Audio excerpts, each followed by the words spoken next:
Disclaimer, ये कहानी पूरी तरह से काल्पनिक है। इसमें दिखाए गए सभी कैरेक्टर्स, जगहें और घटनाएं सिर्फ राइटर की इमेजिनेशन का हिस्सा है। इस स्टोरी में कुछ मैच्योर या एडल्ट एलिमेंट्स हो सकते हैं जो सिर्फ 18+ ऑडियंस के लिए सूटेबल है। Listener description is strongly advised. हमारा मकसद किसी भी धर्म, जाति या समुदाय की भावनाओं को ठेस पहुंचाना नहीं। आप सुन रहे हैं करोड़पति बाप का नकम्मा बेटा, एक रोमांचक कहानी एक ऐसे युवा की जिसे अपनों ने ठुकरा दिया, लेकिन किस्मत ने उसके लिए कुछ और ही लिख रखा था। हर एपिसोड में मिलेगा रोमांच, जज्बात, सस्पेंस और हैरान कर देने वाले मोड़। तो चलिए बिना किसी देरी के शुरू करते हैं आज का एपिसोड। चैप्टर नंबर 871 से 880। चैप्टर 871 सौदा। यश मोहन ने महसूस किया कि उसकी शक्ति धीरे धीरे बढ़ रही थी। जब से उसने 3 बर्थ चैंट की साधना शुरू की थी, वह अपनी आध्यात्मिक ऊर्जा से सभी 5 तत्वों को महसूस कर सकता था और यहाँ तक कि वायु तत्व की आध्यात्मिक शक्ति को भी नियंत्रित कर सकता था। हालांकि वह बिजली और बर्फ की शक्ति को नियंत्रित नहीं कर पाया था। 2 अंडों के कारण उसे बर्फ की शक्ति मिली, और इस तरह जिस शक्ति की उसे कमी थी वह बिजली थी। हालांकि अब वह बिजली रून से शक्ति को अवशोषित कर सकता था, जिससे वह बिजली शैली की साधना कर सकता था। इसने उसके शरीर में तत्वों के बीच संतुलन बनाया और इतने कम समय में उसकी शक्ति को नाटकीय रूप से बढ़ने का कारण बना। जब उसकी बिजली शक्ति सभी अन्य तत्वों के साथ पूरी तरह से संतुलित हो गई तो वृद्धि धीमी हो जाएगी। यश मोहन को एहसास हुआ कि दुनिया में आध्यात्मिक ऊर्जा ज्यादातर 5 तत्वों से बनी थी, लेकिन इसमें वायु, बर्फ और बिजली शक्ति की बहुत कम मात्रा थी। इसलिए जब उसे वायु, बिजली और बर्फ की साधना के लिए कोई जगह मिली तो उसकी शक्ति नाटकीय रूप से बढ़ जाएगी। यश मोहन अपने साधना सार को पूरी क्षमता तक पहुंचते और एक छोटी बाधा को तोड़ते हुए महसूस कर सकता था। फिर उसका साधना सार और मेरिडियन फिर से फैल गए। आधार स्थापना अवस्था स्तर 5। यश मोहन खुश हुआ। उसने नहीं सोचा था कि वह एक लड़ाई के बीच सफलता प्राप्त कर सकता है। हालांकि उसका सबसे बड़ा अधिग्रहण यह था कि उसे पता चल गया था कि उसे अब से क्या साधना करनी है। जब यश मोहन और अधिक बिजली के हमलों के लिए तैयार था, उसने पाया कि उसके आसपास का वातावरण शांत हो गया था। बिजली रून की सारी शक्ति उसके द्वारा अवशोषित कर ली गई थी। उस लंबे साधक ने यश मोहन को स्तब्धता से देखा, जैसे उसने सबसे अविश्वसनीय चीज देखी हो। यश मोहन ने अपना विंटर्स अराइवल भेजा। तीव्र ठंडक ने तुरंत फाल्सकोर अवस्था के साधक को बंद कर दिया। वह व्यक्ति कांपा और होश में आया। उसे तुरंत एहसास हुआ कि चीजें अच्छी नहीं थीं। यश मोहन उसे मुक्त होने का समय नहीं देने वाला था। उसकी उड़न तलवार ने फिर से अनगिनत तलवार किरणें बनाई और तुरंत साधक को छलनी की तरह छेद दिया। जब तीव्र ठंडक फैली तो अन्य साधक भी अचेत रूप से कांपने लगे। वे एक ही समय पर रुक गए, लेकिन उन्होंने बस यश मोहन की उड़न तलवार को लंबे साधक को टुकड़ों में फाड़ते देखा। दृश्य शांत हो गया। यश मोहन ने धीरे धीरे कपड़ों का एक नया सेट पहना और फिर विंटर्स अराइवल वापस ले लिया। फिर वह आकस्मिक रूप से लंबे साधक के पास गया और उसका भंडारण बैग ले लिया। कियानबेई वानबेई चला जाएगा, छोटे मोटे साधक ने चिंतित होकर यश मोहन को अपनी मुट्ठी से सलाम किया और तुरंत गायब हो गया। दूसरी महिला साधक ने भी उस व्यक्ति की नकल की और अपनी उड़न तलवार पर उड़ गई। यश मोहन ने उनका पीछा नहीं किया। हालांकि वह उन्हें मार सकता था, उसका मुख्य लक्ष्य कोर बिल्डिंग हर्ब वाला साधक था। महिला ने देखा कि यश मोहन अन्य 2 साधकों का पीछा नहीं कर रहा था और इसके बजाय उस पर अपनी नजर जमा रखी थी। उसकी अभिव्यक्ति बुरी लग रही थी। वह जानती थी कि वह यश मोहन का लक्ष्य थी। यश मोहन की शक्ति के साथ अगर वह उससे लड़ती तो मर जाती। इसके अलावा वह पहले से ही बुरी तरह घायल थी। उसने अपनी सारी बचत इस जड़ी बूटी पर खर्च कर दी थी और अंत में इससे किसी और को फायदा हुआ। उसने आह भरी। यश मोहन की निर्णायकता को देखकर वह बता सकती थी कि अगर उसने इसे बाहर नहीं निकाला तो वह मर जाएगी। शायद वह अपने पूरे जीवन आधार स्थापना अवस्था पर ही रहने वाली थी। महिला ने एक पल के लिए हिचकिचाया और फिर यश मोहन को जड़ी बूटी दी। यह कोर बिल्डिंग हर्ब है, यह तुम्हारी है। यश मोहन मुस्कुराया। अगर कोई उससे चोरी करने की हिम्मत करता तो वह बदले में उनसे चोरी करता और यहाँ तक कि उन्हें मार भी देता। फिर भी वह वास्तव में बिना कारण किसी और की चीज नहीं चुरा सकता था। उसके अपने नैतिक सिद्धांत थे। यश मोहन मुस्कुराया लेकिन इसे नहीं लिया। तुम सही कह रही हो, मैं जड़ी बूटी के लिए आया था, लेकिन मैं इसे लूटने नहीं आया हूं। मैं एक सौदा करना चाहूंगा। अगर तुम सहमत हो तो तुम कुछ नहीं खोओगी। महिला ने हैरानी से अपना हाथ वापस ले लिया। जड़ी बूटी काफी भाग्य थी, कोई भी इस अवसर को नहीं छोड़ता। वह लंबे समय से साधना क्षेत्र के निचले स्तर पर रह रही थी और वह जानती थी कि लोग कितने बुरे और स्वार्थी हो सकते हैं। वह यश मोहन की बातों पर संदिग्ध थी। अगर वह सुंदर होती तो उसे लगता कि यश मोहन उसके शरीर के लिए आया है, लेकिन वह जानती थी कि वह बहुत औसत है।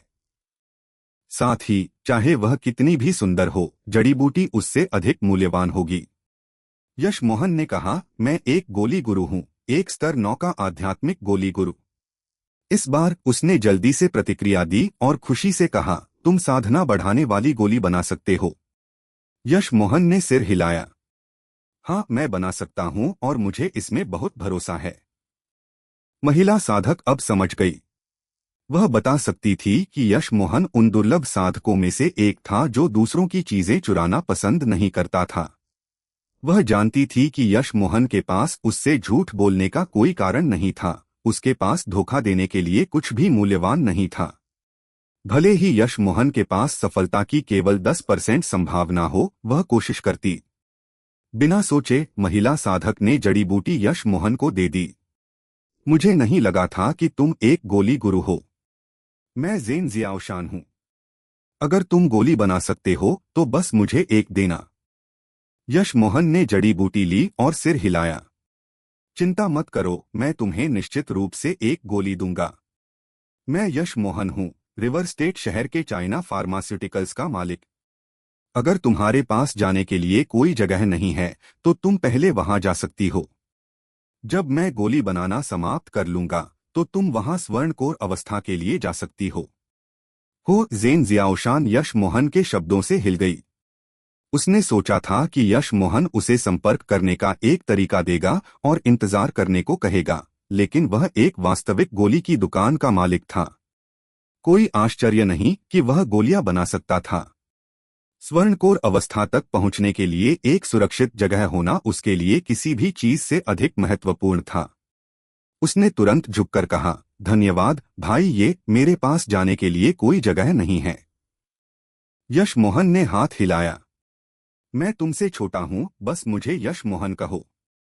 फिर यश मोहन ने अपना मुखौटा उतारा। यह मेरा असली चेहरा है। हम ज़ेन जियाओशान ने जल्दी से पूछा, क्या हुआ? यश मोहन ने जड़ी बूटी से एक बीज निकाला और कहा, ये लोग सच में उदार हैं। उन्होंने कोर बिल्डिंग हर्ब का बीज भी नहीं लिया। ज़ेन जियाओशान मुस्कुराई और सिर हिलाया, बीज केवल जड़ी बूटी की कटाई से पहले एकत्र किया जा सकता है, अन्यथा बीज बेकार होगा। भले ही इसे उगाया जा सकता है, कोई भी संप्रदाय इस जड़ी बूटी को उगाने के लिए 300 से 500 साल नहीं बिताएगा। यश मोहन मुस्कुराया और उत्तर नहीं दिया। उसने एक जेड बॉक्स निकाला और बीज अंदर रख दिया। उसकी सुनहरे पृष्ठ की दुनिया अब बहुत बड़ी थी। वह देखना चाहता था कि क्या सुनहरे पृष्ठ की दुनिया इसे उगा सकती है। चैप्टर 872 6 बड़े हॉल ऑफ फेम। जब यश मोहन ने अपना फ्लाइंग पाइक निकाला तो ज़ेन जियाओशान समझ गई कि उसने जड़ी बूटी को बहुत गंभीरता से क्यों नहीं लिया था। यह उड़ान आध्यात्मिक उपकरण कम से कम 1 मिलियन मध्यस्तरीय आध्यात्मिक पत्थरों के बराबर था। यश मोहन ने शहर में जाने से पहले अपनी आध्यात्मिक चेतना को शहर में स्कैन किया। जब उसने पाया कि चाइना फार्मास्यूटिकल्स के गठन अच्छी स्थिति में थे और दुकान सामान्य रूप से चल रही थी, तो उसने राहत की सांस ली। जब ज़ेन जियाओशान ने चाइना फार्मास्यूटिकल्स के अंदर देखा तो वह और भी अधिक हिल गई। यश मोहन उससे छोटा था, लेकिन वह एक गोली गुरु था और रिवर स्टेट शहर जैसी जगह पर इतनी भव्य गोली की दुकान थी। जब यश मोहन चाइना फार्मास्यूटिकल्स में गया तो शेन यिझोंग कुछ परिचारकों के साथ काम कर रहा था। जैसे ही उन्होंने यश मोहन को आते देखा, वे सभी उसका अभिवादन करने के लिए उठे। भाई, ये तुम सच में नानशान बाजार गए थे। मुझे नहीं लगा था कि मैं इतना भाग्यशाली होऊंगा कि जब मैं जाने वाला था तो तुमसे मिलूंगा। यान झेंग सुयू के साथ दुकान से बाहर आया। भाई यान झेंग, धन्यवाद। यश मोहन ने अपनी मुट्ठी से सलाम किया। वह वास्तव में यान झेंग का आभारी था। उसने जब वह गया था तो चाइना फार्मास्यूटिकल्स की देखभाल करने में मदद की थी। अगर यान झेंग नहीं होता तो वह वास्तव में सोंग यांगजू और यशिका मोहन को वहां अकेले छोड़ने की हिम्मत नहीं करता। यान झेंग ने हाथ हिलाया। भाई, ये इतने विनम्र होने की जरूरत नहीं है। हम तुम्हारी मदद पाकर भाग्यशाली हैं। मुझे तुम्हारी मदद की जरूरत है, लेकिन तुम्हारे पास बहुत सारे काम होंगे। मैं कल वापस आऊंगा। यश मोहन महसूस कर सकता था कि सोंग यांगजू और यशिका मोहन साधना कर रहे थे, इसलिए वह उन्हें देखने की जल्दी में नहीं था। उसने कहा, यह ठीक है, हम अभी बात कर सकते हैं। फिर यश मोहन ने सु यू से कहा, जियाओ यू, जेन जियाओशान को आराम करने के लिए ले जाओ। वह अब से हम में से एक होगी। जेन जियाओशान कम से कम आधे साल के लिए चाइना फार्मास्यूटिकल्स में रहने वाली थी, इसलिए उसने यान झेंग को बताया कि वह एक नई भर्ती है। दोनों महिलाओं को जाते देख यान झेंग ने फिर कहा, भाई, ये मैं जानना चाहूंगा कि तुम्हें एक स्तर 7 की आध्यात्मिक गोली बनाने में कितना समय लगेगा। अगर तुम इसे 6 महीने के भीतर बना सकते हो तो हम तुम्हें कुछ मदद प्रदान कर सकते हैं, लेकिन निश्चित रूप से अगर तुम किसी स्तर 7 के आध्यात्मिक गोली गुरु को जानते हो तो यह और भी बेहतर होगा। यश मोहन जानता था कि हालांकि यान झेंग ने पूछा था कि क्या वह 6 महीने में स्तर 7 तक पहुंच सकता है, उसका वास्तविक इरादा यह पूछना था कि क्या वह किसी स्तर 7 के गोली गुरु को जानता है। यह केवल एक स्तर का अंतर था, लेकिन अंतर बहुत बड़ा था। अगर कोई इस अंतर को 6 महीने में पार कर सकता तो दुनिया में बहुत सारे स्तर 7 के गुरु होते। यान झेंग उसके अस्तित्वहीन गुरु के बारे में पूछ रहा था। अगर वह एक स्तर 6 के गोली गुरु को सिखा सकता था तो उसके पास अन्य शिष्य हो सकते थे जो स्तर 7 पर थे। यह देखकर कि यश मोहन अब बात नहीं कर रहा था, यान झेंग जानता था कि यश मोहन समझ गया था कि वह क्या संकेत दे रहा था। उसने शर्मिंदगी से कहा, क्या तुमने 10 गुप्त स्थलों के बारे में सुना है? यश मोहन ने सिर हिलाया। यान झेंग ने कहा, मैं केवल युनजेन पैलेस और डेजर्ट हर्ब वैली के बारे में जानता हूं। युनजेन पैलेस? यश मोहन हिल गया क्योंकि उसने वास्तव में इसके बारे में सुना था। जब वह पूर्वी ब्लैक राज्य के मैजिकल हर्ब संप्रदाय का हिस्सा था, उसने सुना था कि युनजेन पैलेस में अनगिनत खजाने थे। यह हर 30 साल में खुलता था और 100 वर्ष से कम उम्र के साधक अंदर जा सकते थे, चाहे वे कितने भी शक्तिशाली क्यों न हों। अंदर जाने वालों की शक्ति में बहुत अंतर था। कुछ प्रतिभाएं 100 वर्ष की आयु में नवजात आत्मा अवस्था तक भी पहुंच जाती थीं, इसलिए पैलेस भी बहुत खतरनाक था। जो अंदर जाते थे वे आमतौर पर स्वर्णकोर अवस्था के साधक होते थे, शायद ही कोई चीज संग्रह या आधार स्थापना अवस्था का साधक इसे आजमाता था। हालांकि सीमित स्थान थे, इसलिए आवश्यकताएं बहुत सख्त थीं। यश मोहन केवल जानता था कि 5 तारा संप्रदायों और उससे ऊपर के पास अंदर जाने के स्थान थे। मैजिकल हर्ब संप्रदाय एक 4 तारा संप्रदाय था, इसलिए उनके पास अंदर जाने का अधिकार नहीं था। तुमने भी युनजेन पैलेस के बारे में सुना है? यान झेंग ने पूछा। यश मोहन ने सिर हिलाया। मैंने लोगों को पहले इसके बारे में बात करते सुना है। कहा जाता है कि अंदर जाना बहुत मुश्किल है। यान झेंग ने सिर हिलाया। हाँ, यह अभी तक नहीं खुला है, लेकिन भले ही यह खुले, हम अंदर जाने की आवश्यकताओं को पूरा नहीं करेंगे। जो अंदर जाते हैं वे प्रतिभाएं और कुछ शक्तिशाली साधक होते हैं। मैं दूसरे गुप्त स्थल डेजर्ट हर्ब वैली के बारे में बात कर रहा हूं। इसमें भी सीमित स्थान हैं। यश मोहन ने यान झेंग से पूछा, इसका एक गोली गुरु से क्या संबंध है? यान झेंग ने उत्तर दिया, वहां बहुत सारी आध्यात्मिक जड़ी बूटियां हैं, यहां तक कि काओ हुआन फल भी। नॉर्थ फार राज्य के पास बहुत सीमित संसाधन हैं, इसलिए सभी आध्यात्मिक जड़ी बूटियां संप्रदायों के लिए एक बड़ा आकर्षण हैं। वैसे क्या तुम जानते हो कि लौकिक चंद्रभूमि महाद्वीप के 4 राज्य हैं? यश मोहन ने सिर हिलाया। यान झेंग को एहसास हुआ कि यश मोहन वास्तव में बहुत कुछ जानता था। शायद उसके गुरु ने उसे यह सब बताया था। यान झेंग ने जारी रखा, डेजर्ट हर्ब वैली में बहुत सारी जड़ी बूटियां हैं, जिसका मतलब है कि इसमें साधना संसाधन हैं। हर बार केवल 500 लोग अंदर जा सकते हैं। अगर वे पहले 500 में नहीं हैं, तो लोगों को बाहर भेज दिया जाता है। इसलिए संप्रदायों ने इसे विभाजित करने का एक तरीका निकाला है। संप्रदायों को आमतौर पर जो स्थान मिलते हैं, उनके अलावा अतिरिक्त स्थानों को 6 बड़े हॉल ऑफ फेम के आधार पर विभाजित किया गया है। जिन सभी संप्रदायों के पास 6 बड़े हॉल ऑफ फेम में कोई है, उन्हें 3 से 10 अतिरिक्त स्थान मिलते हैं। 6 बड़े हॉल ऑफ फेम ची संग्रह हॉल ऑफ फेम, आधार स्थापना हॉल ऑफ फेम, स्वर्णकोर हॉल ऑफ फेम, जालसाजी हॉल ऑफ फेम, गोली बनाने का हॉल ऑफ फेम और रून बनाने का हॉल ऑफ फेम है। यश मोहन ने हैरानी से पूछा, नवजात आत्मा या होलो स्पिरिट हॉल ऑफ फेम क्यों नहीं है? या एक गठन हॉल ऑफ फेम? यान झेंग मुस्कुराया। नॉर्थ फार राज्य में नवजात आत्मा अवस्था के साधकों के लिए एक हॉल ऑफ फेम है, लेकिन इसे हॉल ऑफ फेम नहीं कहा जाता है। इसे नवजात आत्मा अवस्था 53 राजा कहा जाता है। नंबर 1 राजा एक अकेला साधक है, जिसे शू चांगजी कहा जाता है।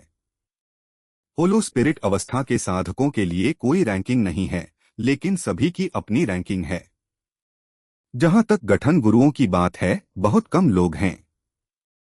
यश मोहन ने फिर पूछा, क्या 6 बड़े हॉल ऑफ फेम में 50 सर्वश्रेष्ठ शामिल हैं? क्या इसका मतलब है कि अगर तुम रैंकिंग में हो तो तुम अपने संप्रदाय के लिए अधिक स्थान प्राप्त कर सकते हो? यान झेंग ने सिर हिलाया। ऐसा नहीं है। अगर ऐसा होता तो पर्याप्त स्थान नहीं होते। प्रत्येक हॉल ऑफ फेम में 100 लोग होते हैं। केवल शीर्ष 3 ही अपने संप्रदाय के लिए स्थान बढ़ा सकते हैं। एकमात्र अपवाद गोली बनाने के लिए है। अगर तुम शीर्ष 10 में हो तो तुम अपने संप्रदाय को 3 स्थान दिला सकते हो। क्यों? यश मोहन ने उलझन में पूछा। यान झेंग ने समझाया, ऐसा इसलिए है क्योंकि यह गुप्त स्थल ज्यादातर आध्यात्मिक जड़ी बूटियों से भरा है। केवल गोली गुरु ही उनका पूरा उपयोग कर सकते हैं। 6 महीने में नॉर्थ फार राज्य में गोली संघों का मुख्यालय हॉल ऑफ फेम के लिए एक टूर्नामेंट आयोजित करेगा। टूर्नामेंट के बाद डेजर्ट हर्ब वैली खुलेगी। चैप्टर 873 प्रतिभा। डेजर्ट हर्ब वैली में जड़ी बूटियों की काफी मात्रा के बारे में सोचकर यश मोहन को तुरंत रुचि हो गई। उसने यान झेंग को अपनी मुट्ठी से सलाम किया और कहा, भाई यान, मैं समझ गया। चिंता मत करो, मैं निश्चित रूप से तुम्हारी मदद कर सकता हूं, लेकिन मेरा एक छोटा सा अनुरोध है। यान झेंग ने देखा कि यश मोहन सहमत हो गया और तुरंत खुशी से उत्तर दिया, मुझे बताओ भाई, ये मैं जो कुछ भी कर सकता हूं करूंगा। यश मोहन ने सिर हिलाया। मैं शायद तुम्हें 3 और स्थान दिलाने में मदद कर सकता हूं, लेकिन मैं गुप्त स्थल में जाने के लिए एक स्थान चाहता हूं। क्या यह संभव होगा?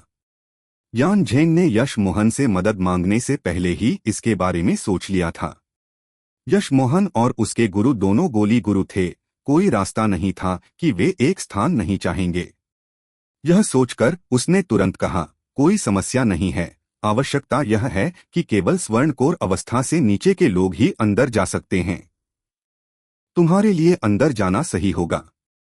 यश मोहन पहले से ही स्तर 9 का आध्यात्मिक गोली गुरु था। 6 महीने में वह एक गोली राजा भी बन सकता था। यश मोहन को अपने कौशल के स्तर के साथ गोली बनाने के हॉल ऑफ फेम में शीर्ष 10 में आने का बहुत भरोसा था। यान झेंग को विदा करने के बाद यश मोहन ली युकियान से मिलने गया। ली युकियान की आंतरिक चोटें ठीक हो गई थीं। वह वहां के साधना वातावरण से बहुत खुश थी, इसलिए उसने अपना सारा अतिरिक्त समय सोंग यांगजू और यशिका मोहन को पूरे मन से सिखाने में बिताया। सोंग यांगजू और यशिका मोहन केवल एक पल के लिए बाहर आईं, लेकिन उन्हें यश मोहन से मिलने का मौका मिला, इससे पहले कि वे वापस अंदर साधना करने चली गईं। इस बीच ली युकियान किनारे इंतजार कर रही थी, जैसे उसे यश मोहन को कुछ बताना था। लीकियानबेई, मुझे विश्वास है कि मैं 3 महीने में काओ हुआन गोली बना सकता हूँ। अगर तुम उस समय में स्वर्णकोर अवस्था चरम चरण तक पहुंच सकती हो तो यह सही होगा। यश मोहन ने सोचा कि वह गोलियों के बारे में पूछने वाली थी। यश मोहन भी अपनी योजनाओं के कारण चाहता था कि वह नवजात आत्मा अवस्था तक पहुंचे। वह 6 महीने में डेजर्ट हर्ब मैदान जाने वाला था। अगर यशिका मोहन और सोंग यांगजू की रक्षा करने वाला कोई नवजात आत्मा अवस्था का साधक होता तो उसे बहुत अधिक आश्वासन महसूस होता। ली युकियान गोली के लिए नहीं आई थी, लेकिन वह फिर भी इस बात से हिल गई कि यह 3 महीने में तैयार हो सकती है। ली युकियान ने सिर हिलाया और कहा, जब तक मुझे किन वेन गोली नहीं मिलती, मेरे पास 3 महीने में स्वर्णकोर अवस्था चरम चरण तक पहुंचने का कोई रास्ता नहीं है। हालांकि मेरे पास गोली के लिए आवश्यक आध्यात्मिक जड़ी बूटियां हैं, मैं स्तर 7 से ऊपर किसी भी आध्यात्मिक गोली गुरु को नहीं जानती, इसलिए मेरे पास इसे बनाने का कोई रास्ता नहीं है। अगर तुम्हारे गुरु आते हैं तो मैं तुम्हारे गुरु से मदद मांगना चाहती हूँ। यश मोहन समझ गया कि उसका क्या मतलब था। उसने कुछ देर सोचा और फिर निर्णायक रूप से कहा, लीकियानबेई, कृपया मुझे माफ करें कि मैंने पहले तुम्हें सच नहीं बताया। मैं वास्तव में खुद एक स्तर 1 का गोली राजा हूँ। मैंने कहा था कि मैं तुम्हें काओ हुआन गोली दिला सकता हूँ, इसलिए नहीं कि मेरे गुरु इसे बनाएंगे, बल्कि इसलिए क्योंकि मैं बना सकता हूँ। इसलिए मैं कियानबेई के लिए किन वेन गोली बनाने में मदद कर सकता हूँ। क्या तुम एक स्तर 1 के गोली राजा हो? ली युकियान अचानक खड़ी हो गई। वह वास्तव में यश मोहन पर विश्वास करने की हिम्मत नहीं करती थी। यश मोहन कितना बूढ़ा था और वह खुद को एक स्तर 1 का गोली राजा कहने की हिम्मत करता था। क्या वह पागल था? यश मोहन ने उसके सदमे को समझा। अगर वह 3 बर्थ चैंट की साधना नहीं कर रहा होता तो उसे विश्वास नहीं होता कि वह इतनी उम्र में गोली राजा बन सकता है। उसने नहीं सोचा था कि दुनिया में इतनी शक्तिशाली साधना विधि होगी। यह उस मूल साधना विधि की तरह है जब दुनिया पैदा हुई थी।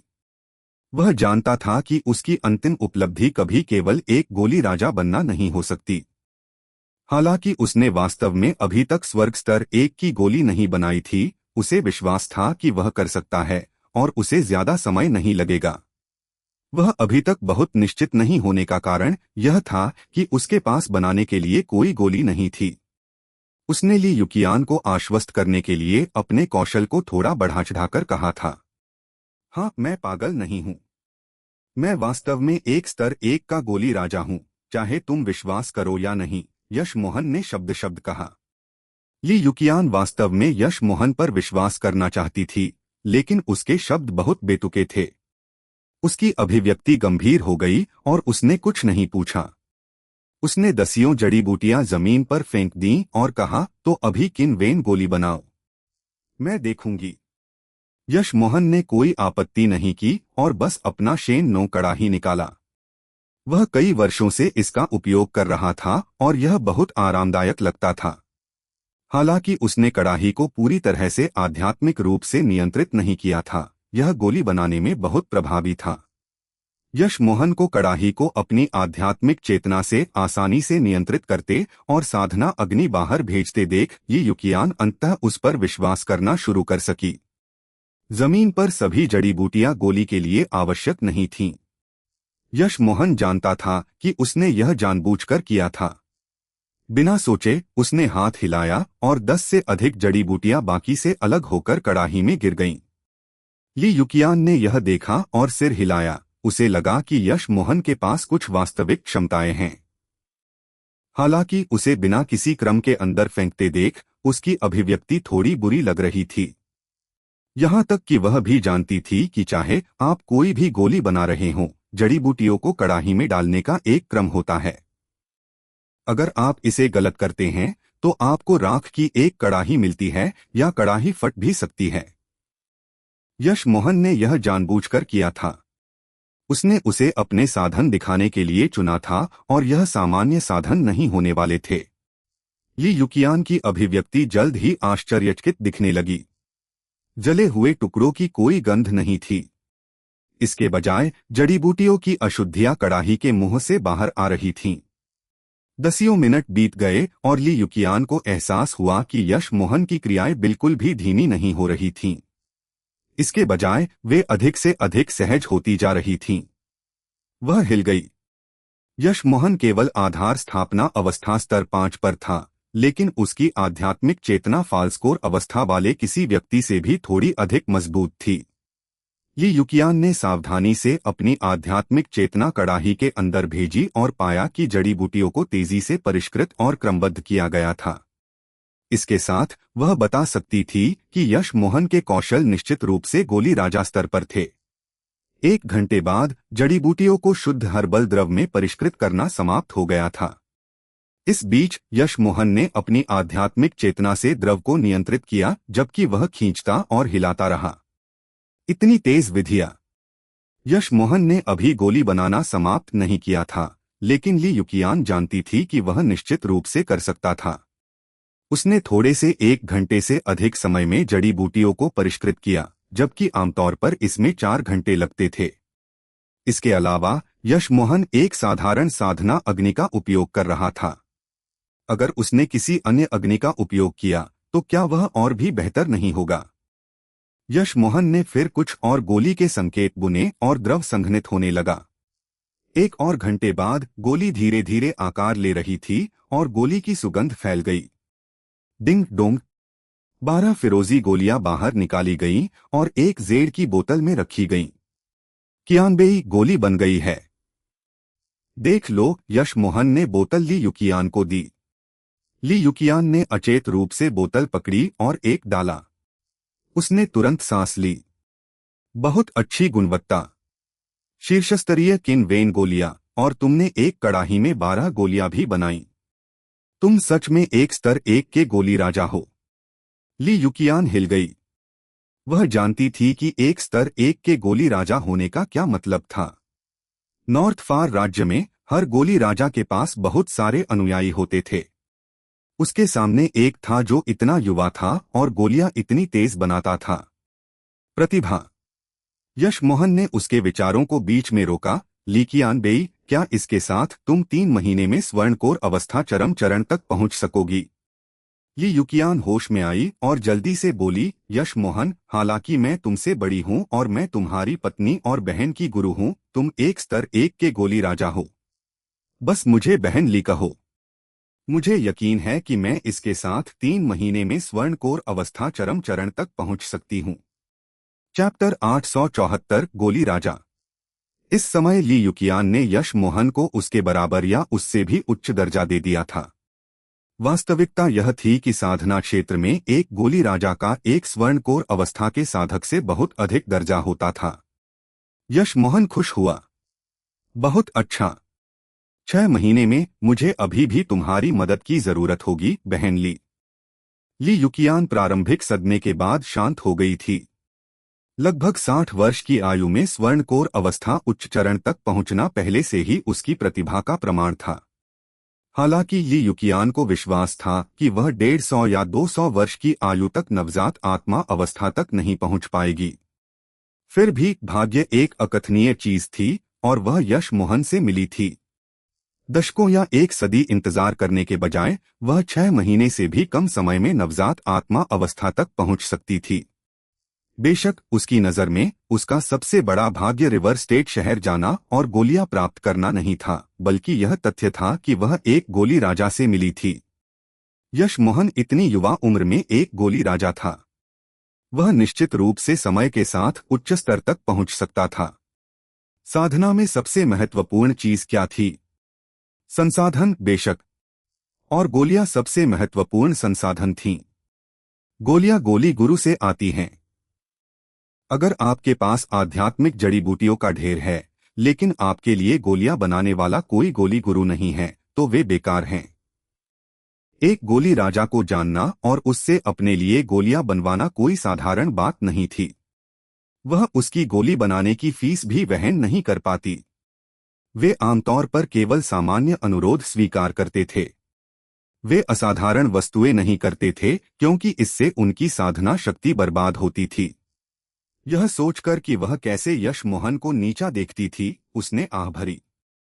वह समझ गई कि यश मोहन का क्या मतलब था जब उसने कहा कि उसे 6 महीने में उसकी मदद की जरूरत होगी।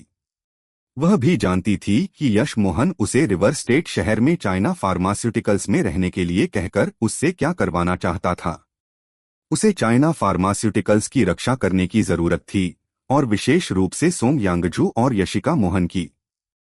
वह वहां इसलिए गई थी क्योंकि उसे वास्तव में अपनी 2 प्रतिभाशाली शिष्याएं पसंद थीं और उसके पास जाने के लिए कोई जगह नहीं थी क्योंकि वह झेन युआन तलवार संप्रदाय से निराश थी।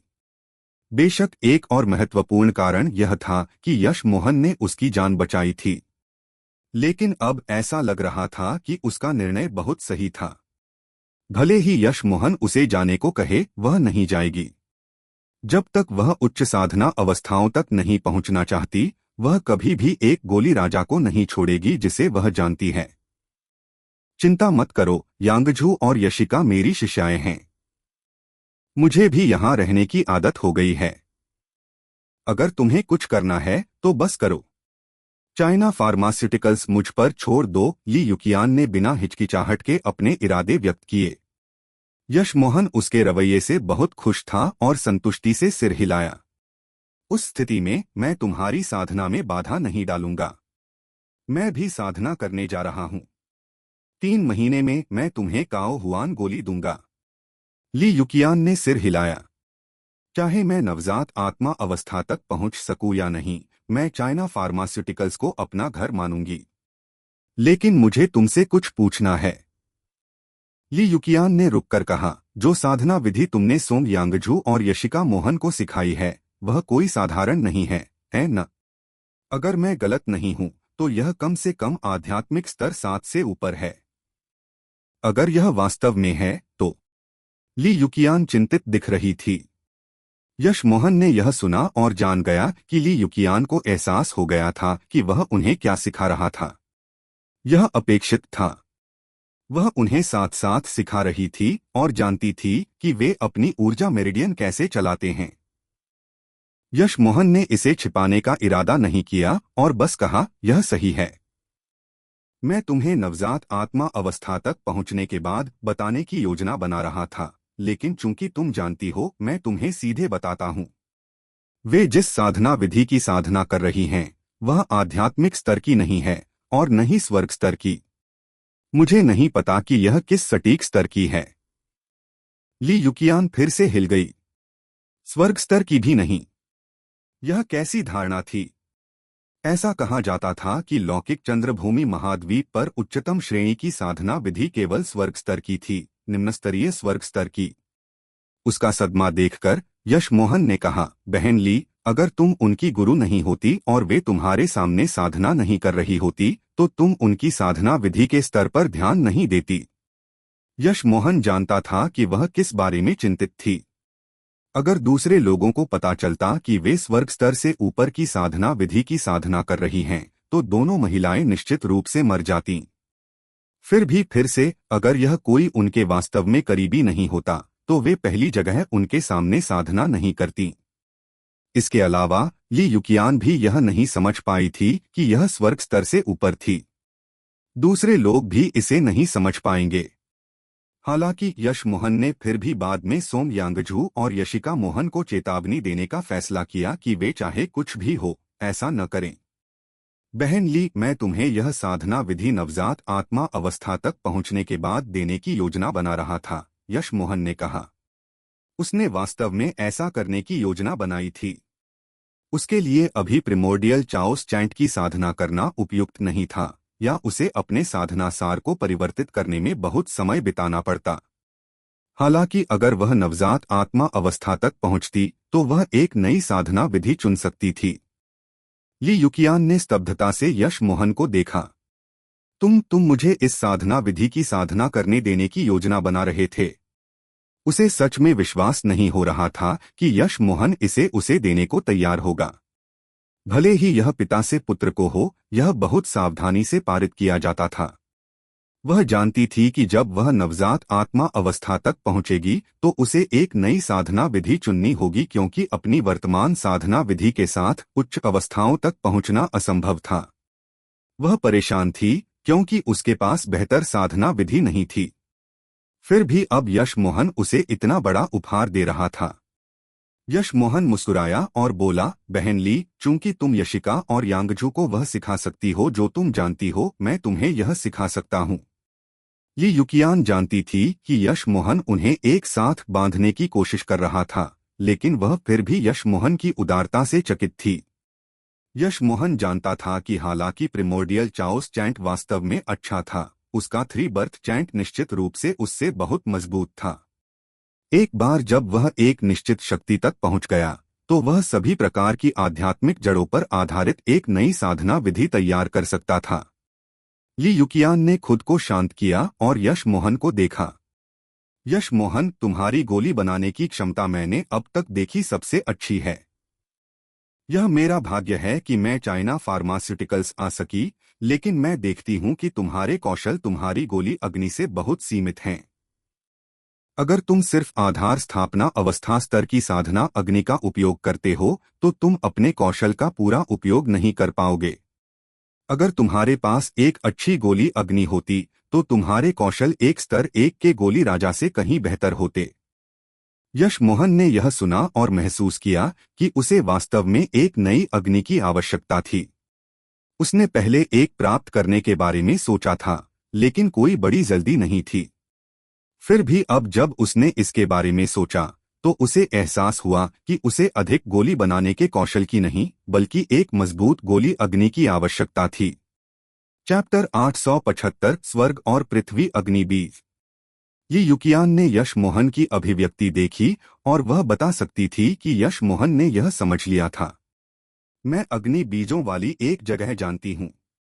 कहा जाता है कि यह चांगफेन हिल पर है, वहाँ एक लीझे अग्नि है। यह थोड़ी नीचे रैंक की गई है, लेकिन यह अग्नि शैली के साधकों के लिए पहले से ही एक दुर्लभ खजाना है।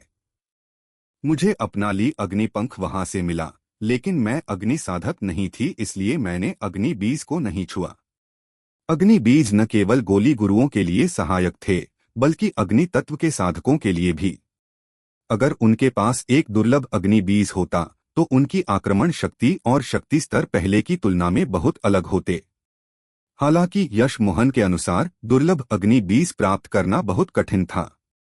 दुनिया में 108 प्रकार के दुर्लभ अग्नि बीज हैं।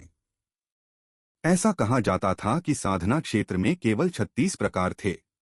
लीझे अग्नि 36 प्रकारों में से 29वें स्थान पर थी, और यह 108 प्रकारों की सामान्य रैंकिंग के बहुत अंत के करीब थी। लेकिन अंतिम रैंकिंग के दुर्लभ अग्नि बीज भी अत्यंत मूल्यवान थे। स्वर्ग और पृथ्वी अग्नि बीजों में एक सामान्य गुण था जो अन्य अग्नि बीजों में नहीं था, और वह था संभावित वृद्धि। वृद्धि की गति उनके गुरु की साधना विधि और भाग्य के साथ साथ उनके द्वारा खाए जाने वाले अग्नि तत्व की आध्यात्मिक वस्तुओं पर आधारित थी।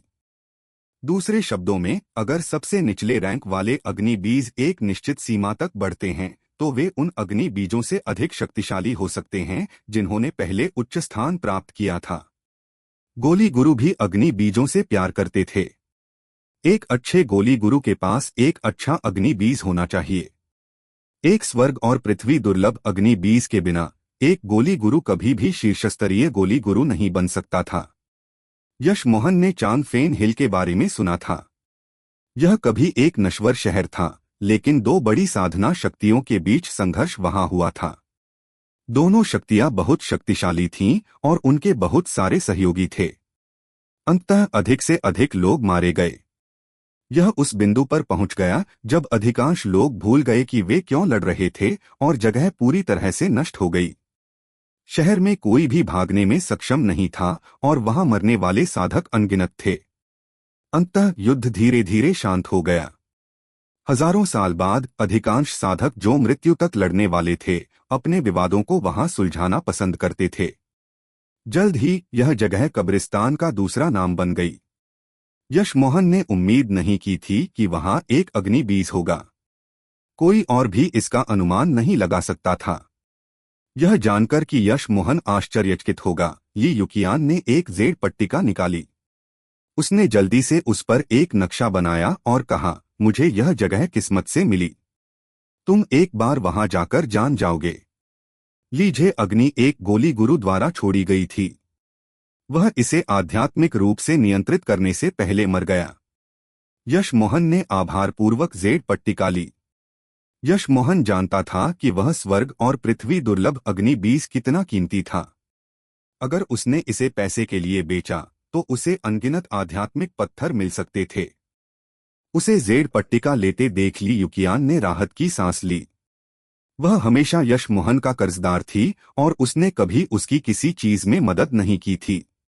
इसके अलावा वह भविष्य में और भी अधिक कर्जदार होने वाली थी। अंत में वह अब यश मोहन की थोड़ी मदद कर सकती थी।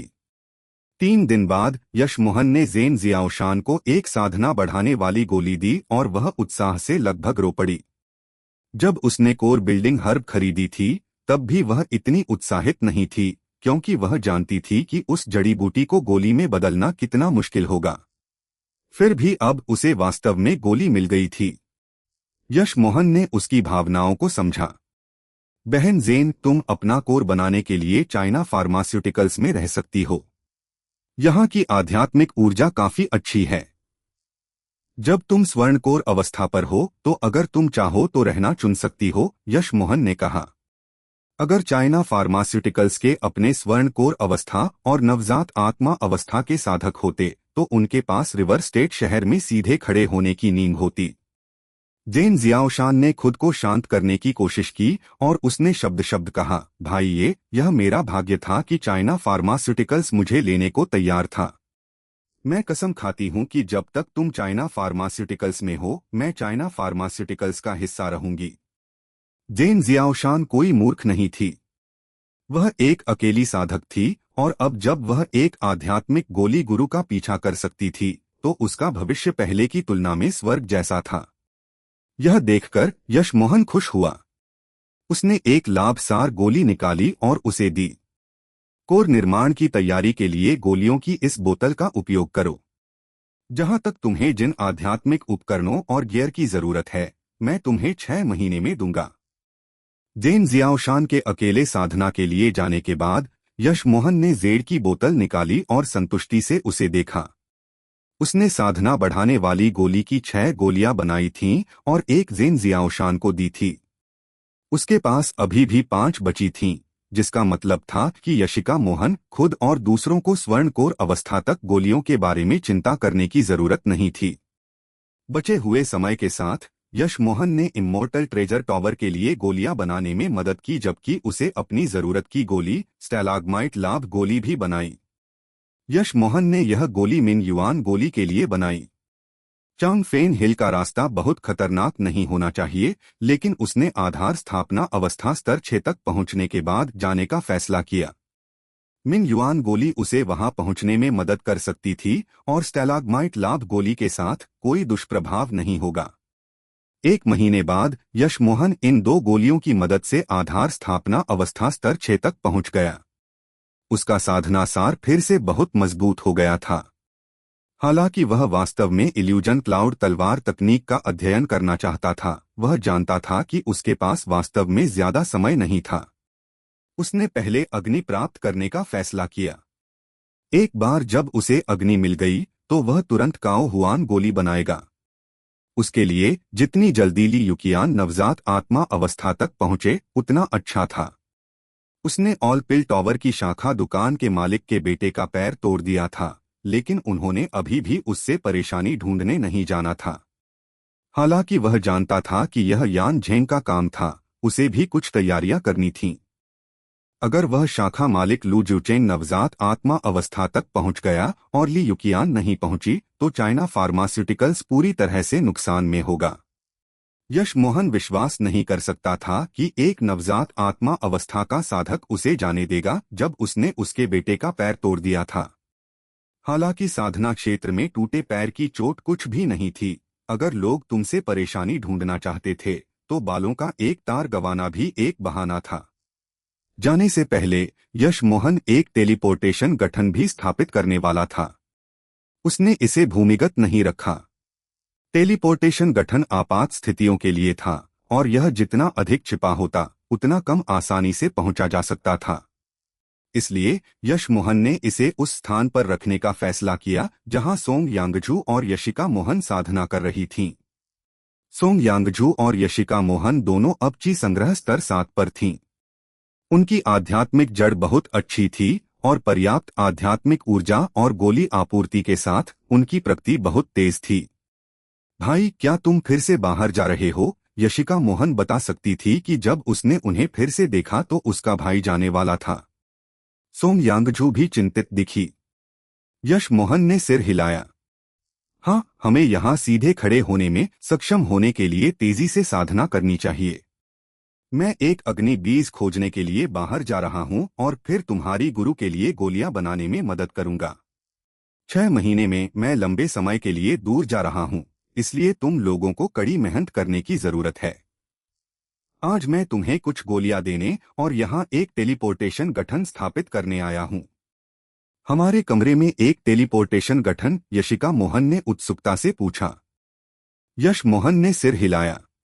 हाँ, अगर तुम्हें ऐसे मजबूत साधक मिलते हैं जिन्हें हम नहीं हरा सकते तो इसके माध्यम से भाग जाओ।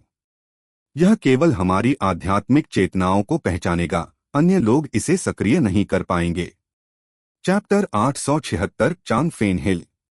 यश मोहन ने टेलीपोर्ट स्थापित करने और सोंग यांगजू और यशिका मोहन को कुछ जेड कार्ड देने के बाद तुरंत शहर छोड़ दिया। उसने शहर से बाहर टेलीपोर्ट किया और एक दिन के लिए फ्लाइंग पाइक का उपयोग करके यात्रा की। अंत में आधी रात को वह चांग फेन हिल पहुंचा। वहां कुछ 100 किलोमीटर के दायरे में कोई नहीं रहता था। यह वास्तव में एक बंजर कब्रिस्तान था। यह जगह उच्चस्तरीय साधकों के लिए कोई खतरा नहीं थी, लेकिन सामान्य लोगों के लिए इस जगह से गुजरना लगभग मृत्यु के समान था। इस जगह में बहुत मजबूत यिन ऊर्जा थी, साथ में कुछ अजीब प्राणी और घटनाएं भी थीं। यश मोहन ने तुरंत उस जगह की एक उदास ऊर्जा महसूस की। यह निर्जीव लग रहा था और यहाँ तक कि जमीन पर पौधे भी बहुत गांठदार दिख रहे थे। वहाँ की आध्यात्मिक ऊर्जा अन्य स्थानों की तुलना में बहुत कम थी। अगर वहाँ गिद्धों की कभी कभार चीख नहीं होती तो यश मोहन सोचता कि यह जगह पाताल लोक है। यश मोहन की आध्यात्मिक चेतना ने चारों ओर स्कैन किया था। यह कब्रिस्तान कृत्रिम रूप से नहीं बनाया गया था। यह अनगिनत हड्डियों और अवशेष हथियारों से बना था। शीर्ष पर आध्यात्मिक अग्नि हर जगह देखी जा सकती थी। यश मोहन ने सिर हिलाया। वह नहीं समझ पाया कि ली युकियान यहाँ क्यों आई होगी। यह साधना के लिए अच्छी जगह नहीं थी और इसमें कोई दुर्लभ वस्तु नहीं हो सकती थी। उसने नक्शे पर निशान देखा और तुरंत वहां जाना चाहता था जब उसे लगा कि कुछ सही नहीं है। जब से उसने 3 बर्थ चैंट की साधना शुरू की थी, उसकी छठी इंद्री बहुत तीव्र थी। यश मोहन ने अचेत रूप से खुद को छिपा लिया। चाहे कोई भी आए, यश मोहन नहीं चाहता था कि लोगों को पता चले कि वह लीझे अग्नि लेने के लिए वहां है। जैसे ही यश मोहन छिपा, एक उड़ान गाड़ी जादू उपकरण जगह की सीमाओं पर उतरा। यह बिना आवाज के था। अगर उसकी छठी इंद्री नहीं होती तो उसे कभी पता नहीं चलता कि गाड़ी आई है। यश मोहन ने देखा कि गाड़ी भव्य थी। यह एक चरम श्रेणी का जादू उपकरण लग रहा था। जब यश मोहन इस चरम श्रेणी के जादू उपकरण की जांच करने वाला था, उसे खतरे की एक चरम अनुभूति हुई। उसने पहले अनगिनत खतरों का सामना किया था, फिर भी कभी इतना मजबूत नहीं था जितना उस दिन। यह अप्रतिरोध्य खतरे की भावना थी, मानो चाहे वह कितनी भी कोशिश करे, वह निश्चित रूप से मर जाएगा। बिना सोचे यश मोहन तुरंत सुनहरे पृष्ठ की दुनिया में चला गया और हिलने की हिम्मत नहीं की। अंदर जाने के बाद यश मोहन को एहसास हुआ कि उसने जो उड़ान गाड़ी देखी थी वह कोई जादू उपकरण नहीं थी, यह एक साधना उपकरण था। यश मोहन ने तुरंत अपनी पीठ पर ठंडा पसीना महसूस किया। जो लोग साधना उपकरण का उपयोग कर सकते थे, वे कम से कम नवजात आत्मा अवस्था, उच्च चरण या होलो स्पिरिट अवस्था पर थे।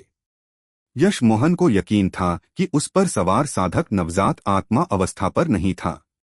साधना क्षेत्र में उपकरणों को जादू उपकरणों, आध्यात्मिक उपकरणों, साधना उपकरणों और अमर उपकरणों में विभाजित किया गया था। उनमें से प्रत्येक निम्न स्तरीय, मध्यस्तरीय, शीर्ष स्तरीय और चरम स्तरीय हो सकता था। आमतौर पर स्वर्णकोर अवस्था के साधक ज्यादातर आध्यात्मिक उपकरणों का उपयोग करते थे। जो साधना उपकरणों का उपयोग करते थे वे सभी बहुत शक्तिशाली साधक थे। जहां तक अमर उपकरणों की बात है, यह बड़े संप्रदायों की नींव थी। यश मोहन खुश था कि वह जल्दी से सुनहरे पृष्ठ की दुनिया में चला गया था। अन्यथा अगर उस गुरु ने उसे पा लिया होता तो वह एक उंगली से उसे नष्ट कर सकता था। ये शक्तिशाली प्राणी बिना किसी बंधन के लोगों को मार देते थे। वे उनके नाम भी नहीं पूछते थे। सुनहरे पृष्ठ की दुनिया से यश मोहन ने यह भी महसूस किया कि साधना उपकरण में सवार साधक ने उसे थोड़ा नोटिस किया था और अपनी आध्यात्मिक चेतना को उस पर स्कैन किया था। अफसोस की बात थी कि अपनी वर्तमान शक्ति के साथ वह सुनहरे पृष्ठ की दुनिया में अपनी आध्यात्मिक चेतना बाहर नहीं भेज सकता था। यश मोहन ने सही अनुमान लगाया था। उड़ान गाड़ी वास्तव में एक साधना उपकरण थी और उस पर एक काले चेहरे वाला साधक था जो 50 के दशक में दिखता था। उसके चेहरे पर एक काला तिल था और छोटे बाल थे। उसकी आंखें अत्यंत ठंडी थीं। उसने तुरंत भौहें चढ़ाई और जहां यश मोहन था वहां बार बार स्कैन किया। सुनहरे पृष्ठ की दुनिया कीचड़ और हड्डियों के बीच गिर गई थी। जब तक वह हड्डियों को एक एक करके नहीं देखता, यह वास्तव में पहचानने योग्य नहीं था। काले चेहरे वाले साधक ने बहुत देर तक स्कैन किया, लेकिन उसे कुछ नहीं मिला। इसलिए उसने अपनी आध्यात्मिक चेतना वापस ले ली। यश मोहन इतने उच्च शक्ति वाले साधक का सामना करते हुए लापरवाह होने की हिम्मत नहीं करता था। वह 24 घंटे तक सुनहरे पृष्ठ की दुनिया में रहा। केवल तभी उसने अपनी ऊर्जा को दबाया और सावधानी से बाहर आया। जब यश मोहन बाहर आया तो उसने पाया कि साधना उपकरण उड़ान गाड़ी बहुत पहले जा चुकी थी। यश मोहन ने राहत की सांस ली। उसे बाहर आने और उस आदमी को अपना इंतजार करते पाने का डर था। लेकिन जल्द ही यश मोहन ने देखा कि कुछ गड़बड़ थी। वहां कुछ छोटे बदलाव थे, लेकिन वह ठीक से नहीं बता पाया कि क्या हुआ था। यश मोहन ने अपनी आध्यात्मिक चेतना बाहर भेजी और सावधानी से आसपास स्कैन किया। आधे घंटे बाद यश मोहन ने अपनी आध्यात्मिक चेतना वापस ले ली और समझ गया कि क्या हुआ था। जो साधक कल आया था उसने कई गठन स्थापित किए थे, जिनमें एक जाल गठन और एक हत्या गठन शामिल था। ये गठन बहुत छिपे हुए थे और उन्हें एक साथ जोड़ा गया था, जिससे पता चलता था कि इसे स्थापित करने वाला व्यक्ति बहुत कुशल था। इस आदमी ने ये गठन किस लिए स्थापित किए? हालांकि यश मोहन को तुरंत एहसास हुआ कि चूंकि उस आदमी ने वहां गठन स्थापित किए थे, वह वापस आएगा। उस स्थिति में क्या उसे अभी भी अपनी लीझे अग्नि लेनी चाहिए? क्या होगा अगर उस आदमी ने उसे लीझे अग्नि लेते समय पकड़ लिया? यश मोहन एक पल के लिए हिचकिचाया, लेकिन उसने फिर भी अग्नि लेने का फैसला किया। उसके पास सीमित समय था और अगर उसे आज नहीं मिली तो उसे नहीं पता था कि उसे फिर से कब मौका मिलेगा। इसके अलावा अग्नि लेने में उसे केवल थोड़ा समय लगेगा। एक बार जब उसे मिल गई तो वह तुरंत भाग जाएगा। यश मोहन तुरंत अग्नि लेने नहीं गया। वह सुनहरे पृष्ठ की दुनिया में वापस गया और बाहर आने से पहले कुछ गठन झंडे बनाए। जब वह सुनहरे पृष्ठ की दुनिया के अंदर था तो वह बाहर नहीं देख सकता था कि क्या हो रहा था, इसलिए उसने कुछ निगरानी गठन झंडे बनाए। हालांकि वह वास्तव में उस व्यक्ति के गठन को बदलना और उसे नियंत्रित करना चाहता था, उसने ऐसा करने की हिम्मत नहीं की। उसके गठन कौशल इस व्यक्ति से अधिक मजबूत थे, लेकिन उनके बीच शक्ति का अंतर बहुत बड़ा था। हालांकि उसने फिर भी बहुत सारे गठन झंडे बनाए जो जरूरत पड़ने पर जाल और हत्या गठन को तुरंत बदल सकते थे। अगर उस आदमी ने उसे पकड़ लिया और उसने गठन बदल दिए तो यह उसे कुछ देर के लिए रोक देगा। यह सब करने के बाद यश मोहन फिर उस स्थान की ओर बढ़ा जहां अग्नि बीज था। आधे घंटे बाद यश मोहन पहाड़ी के दक्षिण पूर्वी सीमा पर पहुंचा। यह एक गहरी घाटी थी। यश मोहन वहां पहुंचा, लेकिन अपनी आध्यात्मिक चेतना स्कैन करने के बाद उसे वहां कुछ नहीं मिला। इसलिए उसने पृथ्वी यात्रा का उपयोग करने का फैसला किया और जमीन के अंदर चला गया। जमीन में 200 मीटर नीचे जाने के बाद यश मोहन रुक गया। उसे अंततः समझ आया कि उसकी आध्यात्मिक चेतना इसे क्यों नहीं ढूंढ पाई। चैप्टर 877 एक गठन तोड़ना। यह एक प्राकृतिक छिपाव गठन था। यहां तक कि एक शरीर संघनन अवस्था का साधक भी अंदर आध्यात्मिक चेतना स्कैन नहीं कर पाता, उसकी फाल्सकोर अवस्था की आध्यात्मिक चेतना की तो बात ही छोड़ दें।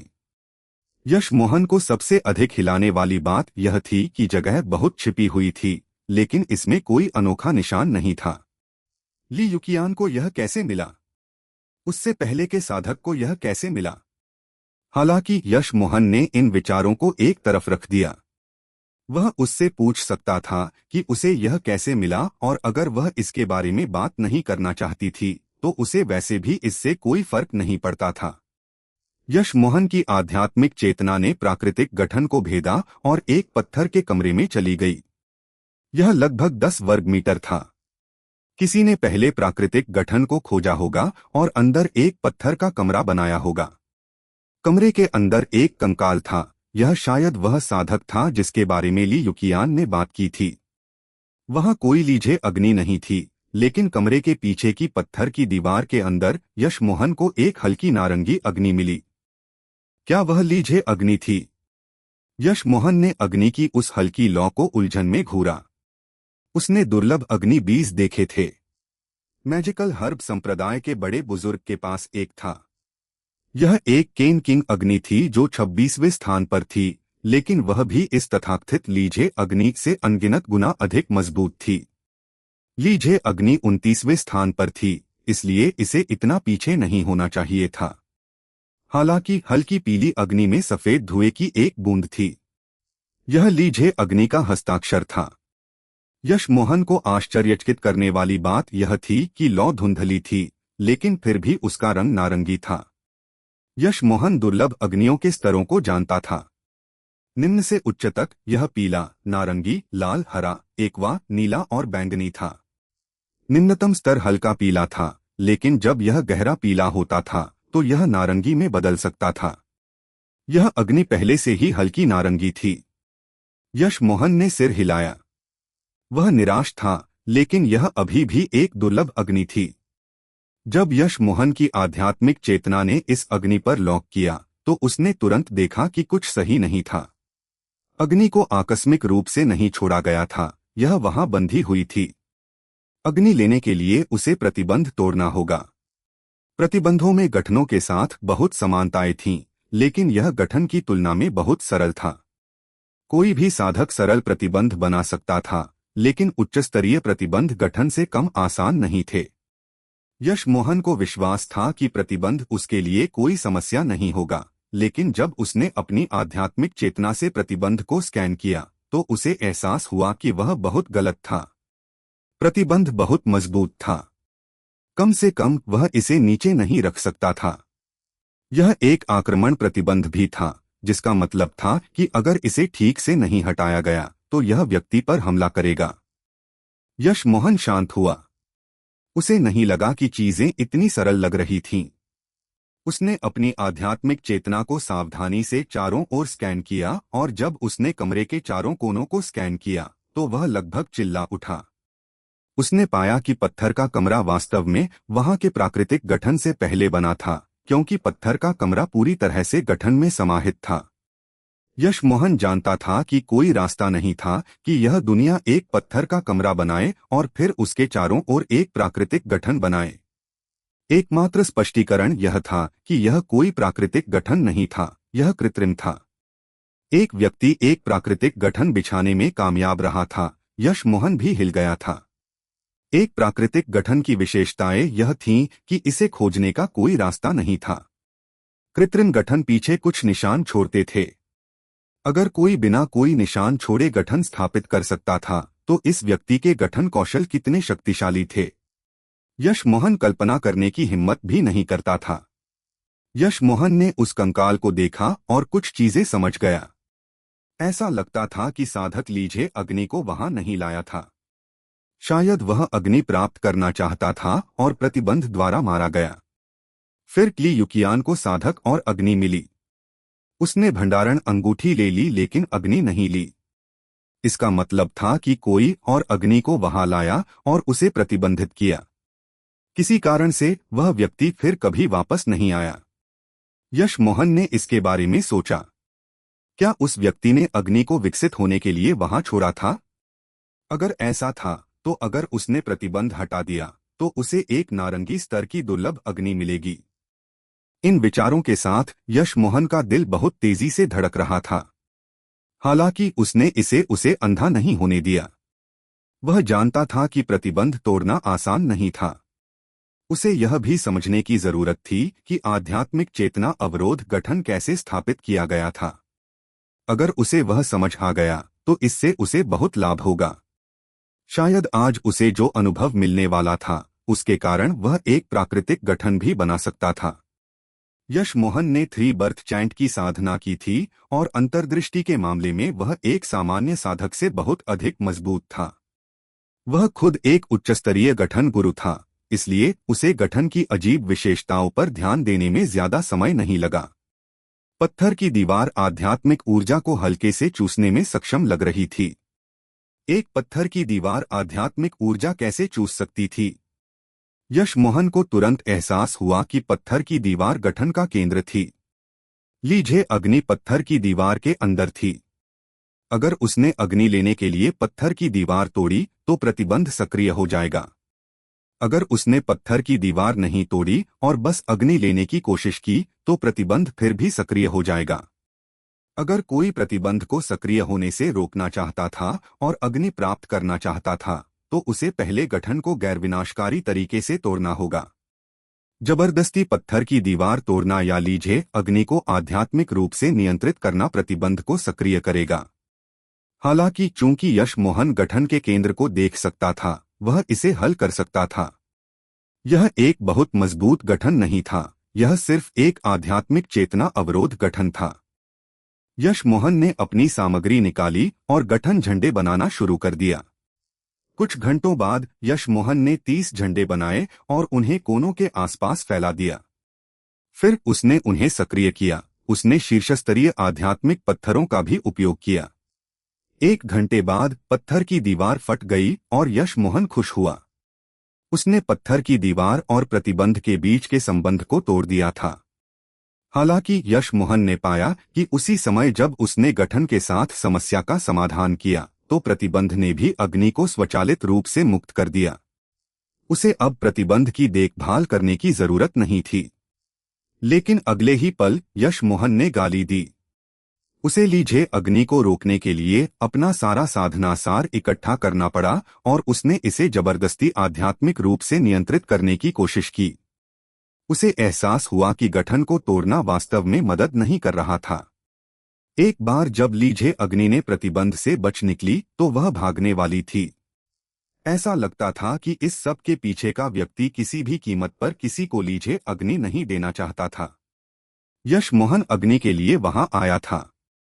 वह इसे भागने नहीं देने वाला था। हालांकि यश मोहन ने पाया कि वह बहुत गलत था।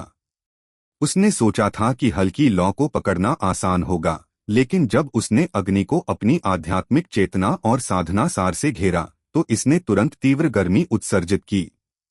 यहां तक कि उसने पहले फेंके गए आध्यात्मिक पत्थर भी अग्नि का पोषण बन गए। Chapter 878 mist lotus heart fire. Yash Mohan की स्तर 6 आधार स्थापना अवस्था शक्ति के साथ उसके बाल और कपड़े तुरंत जल गए और इसने उसकी त्वचा को भी जलाना शुरू कर दिया। यश मोहन हिल गया। अगर यह जारी रहा तो जैसे ही उसका साधना सार सूख जाएगा वह धूल का ढेर बन जाएगा। यश मोहन ने तुरंत विंटर्स अराइवल को बुलाया। जब विंटर्स अराइवल फैला तो पत्थर का कमरा तुरंत ठंडी ठंड में डूब गया। यह पहली बार था जब यश मोहन ने विंटर्स अराइवल को अपने ऊपर लगाया। हड्डी ठंडी ठंड यश मोहन के जलते हुए शरीर में रिस गई। तीव्र गर्मी और ठंड की अनुभूति अवर्णनीय थी। सौभाग्य से विंटर्स अराइवल यश मोहन की संपत्ति थी और यह उसकी नींद को नुकसान नहीं पहुंचाती थी। एक पल बाद यश मोहन ने अपने शरीर की सतह को बर्फ की एक परत से ढका हुआ महसूस किया। उसने अंततः राहत की सांस ली। ठंड ने लीजिए अग्नि के उपद्रव को रोक दिया था। हालांकि जब यश मोहन आराम कर रहा था उसे लगा कि कुछ गड़बड़ है। बर्फ की पतली परत जल्द ही पिघल गई और लीजिए अग्नि की तीव्र लौ फिर से उस पर तेजी से चढ़ गई।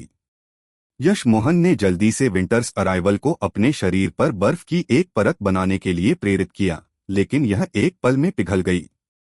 चीजें इस तरह दोहराई गईं और यश मोहन को जल्द ही एहसास हुआ कि स्थिति कितनी गंभीर थी।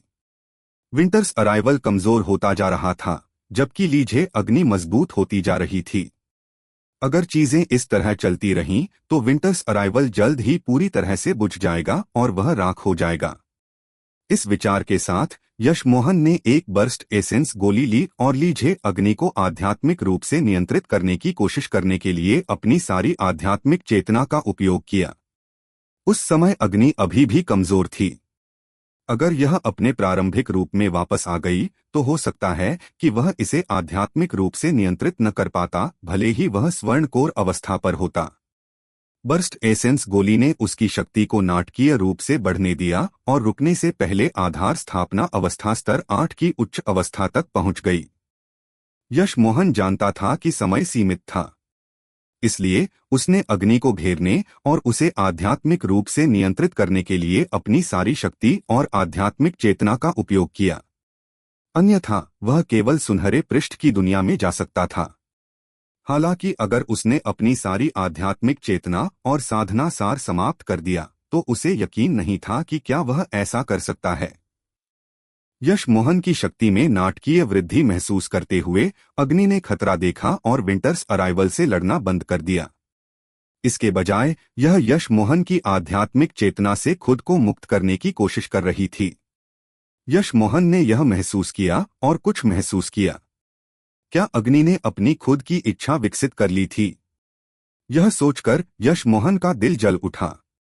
चूंकि अग्नि भागने की कोशिश कर रही थी, विंटर्स अराइवल को जवाबी कार्रवाई करने का अवसर मिला। यश मोहन की बढ़ी हुई शक्ति के कारण इसने वास्तव में अग्नि को नियंत्रित कर लिया। अग्नि में कुछ बुद्धि थी, लेकिन यह बहुत निम्न स्तर की थी।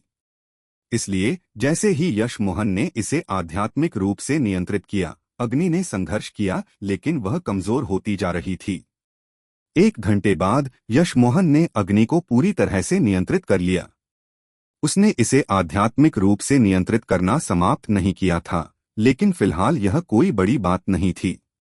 विंटर्स अराइवल कितना सिकुड़ गया था, यह देखकर यश मोहन का दिल दुखा। लंबे समय तक वह मदद के लिए इस पर भरोसा नहीं कर पाएगा। विंटर्स अराइवल को दूर रखने के बाद यश मोहन ने लीझे अग्नि को आध्यात्मिक रूप से नियंत्रित करने पर ध्यान केंद्रित किया। उसने जितना अधिक ध्यान केंद्रित किया, वह उतना ही अधिक हिल गया। उसे एहसास हुआ कि अग्नि लीझे अग्नि नहीं थी, यह एक मिस्ट लोटस हार्ट फायर थी। लीझे अग्नि एक पृथ्वी अग्नि थी, लेकिन मिस्ट लोटस हार्ट फायर एक स्वर्ग अग्नि थी। दोनों के बीच एक मूल अंतर था। मिस्ट लोटस हार्ट फायर साधना क्षेत्रों में पाई जाने वाली 36 प्रकार की अग्नियों में तीसरे स्थान पर आ सकती थी। यह एक पौराणिक अग्नि थी। यश मोहन उत्साह से चिल्लाना चाहता था। साधना क्षेत्र में 36 प्रकारों में से 10 स्वर्ग अग्नियां थीं और बाकी सभी पृथ्वी अग्नियां थीं। ब्रह्मांड में अनगिनत साधना क्षेत्र हैं और मिस्ट लोटस हार्ट फायर 36 विभिन्न अग्नियों में तीसरे स्थान पर थी। यह बहुत आश्चर्यजनक था। यश मोहन ने सुना था कि लौकिक चंद्रभूमि महाद्वीप पर एक अग्नि तत्व के साधक को एक बार एक्सट्रीम गैंग फायर मिला था, जो चौथे स्थान पर थी। वह अपनी ही अवस्था वालों के बीच अजेय था। किसी कारण से यह साधक गायब हो गया और एक्सट्रीम गैंग फायर भी गायब हो गई। बहुत से लोगों का मानना था कि साधक ने बहुत अधिक नरसंहार किए थे और बहुत से लोग उसका शिकार करना चाहते थे। एक और कारण अग्नि के कारण हो सकता था। कोई भी इतने उच्चस्तरीय अग्नि 20 को चाहेगा। शीर्ष 10 अग्नियां सभी स्वर्ग अग्नियां थीं। इसकी शक्ति पृथ्वी अग्नियों से कहीं अधिक थी, जिसकी तुलना की जा सकती थी। उसे यह भी एहसास हुआ कि अगर उसके पास मिस्ट लोटस हार्ट फायर है, तो वह इसे इधर उधर नहीं दिखा सकता था, अन्यथा वह निश्चित रूप से मर जाएगा। अगर उसे लीझे अग्नि मिली, तो वह इसका उपयोग गोली बनाने के लिए कर सकता था। लोग आमतौर पर लीझे अग्नि वाले गोली गुरु को छूने की हिम्मत नहीं करते थे। भले ही उसे अबिसल अर्थ फायर मिली, वह अभी भी सुरक्षित होगा अगर वह एक गोली राजा बन जाता। आखिरकार इसका स्थान अभी भी 11वां था, यह शीर्ष 10 में नहीं था। यह प्रकट करना कि किसी के पास एक स्वर्ग अग्नि है, एक आपदा होगी। मिस्ट लोटस हार्ट फायर न केवल एक स्वर्ग अग्नि थी, बल्कि एक जो शीर्ष 3 में स्थान रखती थी। यश मोहन समझ गया कि ली युकियान ने अग्नि को लीझे अग्नि क्यों समझा था। वे काफी समान थीं। दोनों में अग्नि के अंदर धुएं की एक छोटी सी बूंद थी। फिर भी लीझे अग्नि में केवल अग्नि के बाहर धुएं की बूंद थी। एक बार जब अग्नि को नारंगी रंग मिल गया तो यह धीरे धीरे गायब हो जाती थी। इस बीच मिस्ट लोटस हार्ट फायर इसके विपरीत था। शुरू में इसमें धुएं की बूंद नहीं थी और नारंगी रंग तक पहुंचने के बाद ही यह थोड़ा विकसित होता था। जब अग्नि उच्च स्तर तक पहुंचती थी तो धुएं की बूंद अधिक से अधिक संघनित होती जाती थी। यश मोहन ने अग्नि को आध्यात्मिक रूप से नियंत्रित करने की जल्दी की। उसकी बर्स्ट एसेंस गोली का समय लगभग समाप्त हो गया था। जब वह अग्नि को आध्यात्मिक रूप से नियंत्रित करने वाला था, उसने अपनी निगरानी गठन पर गति महसूस की। यश मोहन ने यह देखने की हिम्मत नहीं की कि कौन आ रहा था। उसने एक मुंहसार रक्त थूका और जबरदस्ती मिस्ट लोटस हार्ट फायर को आध्यात्मिक रूप से नियंत्रित किया। फिर वह बिना 2 बार सोचे कमरे से बाहर भागा। जैसे ही उसने ऐसा किया, वह सुनहरे पृष्ठ की दुनिया में चला गया। फिर यश मोहन ने दुष्प्रभावों को दूर करने के लिए तुरंत एक स्टैलाग्माइट लाभ गोली ली। आखिरकार सोंग यांगझू वहां नहीं थी। चैप्टर 879 गठन के अंदर का रहस्य। यश मोहन के पास बाहर की स्थिति की जांच करने का समय नहीं था और उसने बस मिस्ट लोटस हार्ट फायर को पकड़ रखा था। यह अब यश मोहन द्वारा पूरी तरह से आध्यात्मिक रूप से नियंत्रित था, इसलिए यह एक मटर के आकार की अग्नि बन गई जो यश मोहन के डैंटियन के चारों ओर चुपचाप तैरती रही। यश मोहन ने इसके बारे में सोचा। एक नारंगी अग्नि जिसमें कुछ सफेद धुएं की बूंद थी, उसकी उंगली के ऊपर दिखाई दी। अग्नि शांतिपूर्ण और शांत लग रही थी। यश मोहन ने पहले जो घातक जलती हुई क्रोध उत्पन्न किया था, उससे कुछ भी नहीं। यह कपास की तरह दिखती थी और यह यश मोहन की उंगलियों के बीच नाचती थी। यश मोहन ने खुशी से अग्नि को दूर रखा और अपने शरीर की जांच करना शुरू किया। उसका शरीर पूरी तरह से नष्ट हो गया था। उसकी त्वचा जली हुई थी और उसके कोई बाल नहीं थे। उसके पास कोई और लोटस लाइफ गोलियां नहीं थीं, लेकिन यश मोहन चिंतित नहीं था। उसके पास कई अन्य गोलियां थीं। उसने कुछ साधना पुनर्प्राप्ति गोलियां लीं और एक जल मंत्र के साथ स्नान किया, इससे पहले कि उसने साफ कपड़ों का एक सेट पहना। फिर उसने अपने जले हुए बालों की जांच की और बस खुद को गंजा कर लिया। इसके बाद यश मोहन ने अपनी निगरानी गठन को देखा। गड़गड़ाहट जैसे ही उसकी आध्यात्मिक चेतना गठन में गई, एक विशाल ध्वनि ने उसके गठन को हिला दिया। वहां सिर्फ एक व्यक्ति नहीं था। एक काले चेहरे वाला व्यक्ति पहाड़ी के बीच में खड़ा था। उसके छोटे बाल और एक काला तिल था। यश मोहन को यकीन था कि वह व्यक्ति था जिसे उसने उड़ान गाड़ी पर देखा था। उसे देखकर ही उसे असहजता महसूस हुई। यश मोहन को विश्वास था कि अगर वह इस साधक के सामने खड़ा होता तो शायद वह इस साधक द्वारा उत्सर्जित शक्ति से हिल भी नहीं पाता। काले चेहरे वाले साधक के सामने एक पतला बूढ़ा व्यक्ति था। उसके बाल सफेद थे और उसकी आंखें एक रेखा में तंग हो गई थीं। वह बहुत हानिरहित लग रहा था, लेकिन यश मोहन को लगा कि दोनों समान रूप से खतरनाक थे। दोनों के बीच 10 मीटर की दूरी और 10 मीटर गहरी खाई थी। बूढ़े आदमी सीमाझू, कुछ दशक बीत गए और तुम अभी भी होलो स्पिरिट अवस्था मध्य चरण पर हो। यह काफी अप्रत्याशित है। काले चेहरे वाले साधक के चेहरे पर कोई भाव नहीं था। पतले बूढ़े व्यक्ति ने मुस्कुराया। इसी तरह तोंग वुशेंग, तुम भी होलो स्पिरिट अवस्था मध्य चरण पर हो। सीमाझू, बकवास बंद करो। यह कहा है, तोंग वुशेंग ने ठंडे स्वर में कहा। बूढ़े व्यक्ति ने ठंडा मुस्कुराया और किताब का आधा हिस्सा निकाला। फिर उसने कहा, मैं इसे निश्चित रूप से यहाँ लाया हूँ, तुम्हारी चीज कहाँ है? तोंग वुशेंग ने किताब देखी और निराश दिखा। उसी समय किताब का एक और आधा हिस्सा भी उसके हाथ में दिखाई दिया। उन्होंने दोनों ने एक दूसरे के आधे हिस्से को तीव्र इच्छा से देखा। वे दोनों मुस्कुराए और अपनी आधी किताब एक जेड बॉक्स में रख दी। फिर वे कुछ किलोमीटर पीछे हट गए, एक रक्षा गठन स्थापित किया और जेड बॉक्स को अंदर रख दिया। यश मोहन ने देखा कि दोनों जेड बॉक्स प्रतिबंध से भरे हुए थे, जिसका मतलब था कि भले ही दूसरे व्यक्ति को जेड बॉक्स मिल जाए, किसी को केवल बॉक्स के साथ साथ इसकी सामग्री को राख में बदलने के लिए इसे चाहने की जरूरत थी। दोनों व्यक्ति लड़ने वाले थे और उन्होंने बॉक्स को नुकसान पहुंचाने से रोकने के लिए ऐसा किया था। यश मोहन इसके पीछे की कहानी का अनुमान लगा सकता था। उन्होंने एक साथ एक किताब पाई और उस पर लड़े, उसे आधा आधा फाड़ दिया। किताब को फिर से एक बनाने के लिए उन्होंने यह तय करने के लिए लड़ने का फैसला किया कि यह किसके पास हो सकती है। यश मोहन को यह भी एहसास हुआ कि उस काले चेहरे वाले साधक ने कुछ जाल और आक्रमण गठन क्यों स्थापित किए थे।